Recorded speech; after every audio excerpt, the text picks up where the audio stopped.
কাবলি চানার পনিরের এই নিরামিষ তরকারিটা জাস্ট অসাধারণ খেতে, আর বানানো একদম সোজা। তার জন্য আগের দিন রাতেই কাবলি চানা ভিজিয়ে রেখেছিলাম, সেটাকে হলুদ লবণ দিয়ে 4টে মিডিয়াম আঁচে সিটি মেরে নিয়েছি।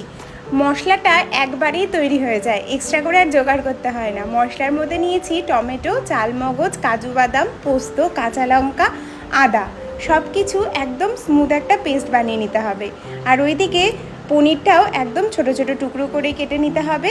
খুব বেশি বড় টুকরো পনিরে করবে না, একদম ছোট ছোট করারই চেষ্টা করবে।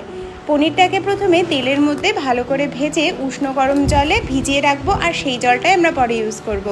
এইবার গরম মশলা ফোড়ন দিয়ে দেবো সেই পেস্টটা ভালো মতো কষিয়ে নিতে হবে। আর তার মধ্যে হলুদ, লবণ, সামান্য লঙ্কা গুঁড়ো, ধনে গুঁড়ো, জিরে গুঁড়ো আর একটু গরম মশলা দিয়ে একদম শুকনো করে কষাতে হবে। তারপর কাবলি চানা যোগ করে পনির দেওয়া জল দিয়ে ভালো মতো ফুটিয়ে নামানোর আগে কসুরি মেথি আর ঘি দিয়ে নামাবে। তৈরি আমাদের একদম চানা পনির।